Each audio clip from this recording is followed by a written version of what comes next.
Completely Lost 45 by Neil Diamond coming in on Billboard's Hot 100 January 13th, 1968. Song up to number, let me bring that up for you real quick. Let me see if I can find that record I want to play for you. It's called New Orleans by Neil Diamond. It's on Billboard's Hot 100. If I could just find it, give me just a minute. Let me see if I can bring it up for you. It's in the bottom rungs of Billboard's Hot 100. And my goodness, I cannot. Here it is.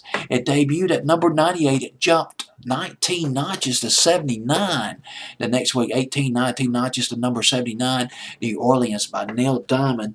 And it's from his debut album called The Feel of Neil Diamond. Came out in 1966. The album did. Solitary Man was a hit off that album. Went to number 55 the first time around in 1966. Then re-released in 1970, and which became a bigger hit in 1970. But Cherry Cherry was the big hit off of that album, 1966 for Neil Diamond. And he did some covers on this album as well. Hanky Panky, Monday Monday, and Red Rubber Ball. Some covers mixed with originals on this album, produced by Ellie Greenwich.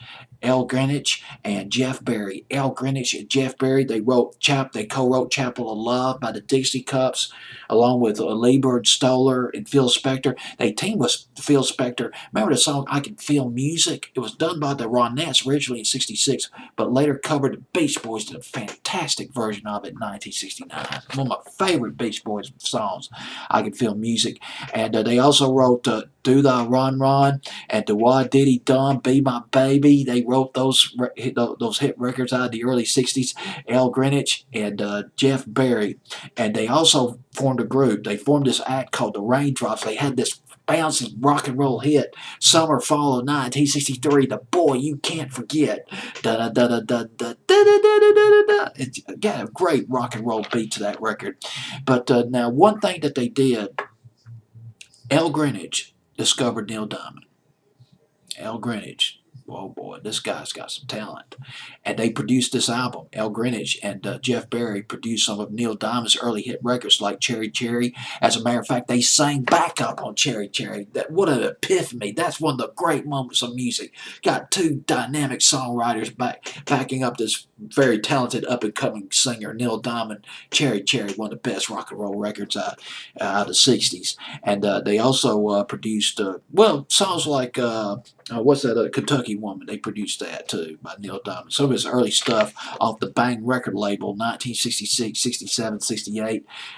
Jeff Berry and Al Greenwich played a major role in bumping Neil Diamond up the charts. New Orleans, now this record came in at number 79 on Billboard's Hot 100. It lacks the firepower of the original version by Gary U.S. Bonds. Gary U.S. Bonds, he killed it. Just knocked it out. One of the best rock and roll records that ever came out. New Orleans by Gary U.S. Bonds. But Neil Diamond does a rousing addition, but rousing, that's all I can say about this record. Number 79, Billboard's Hot 100, January the 13th, 1968. Produced by L. Greenwich and Jeff Berry off the Bang record label. This is Neil Diamond with his version of New Orleans.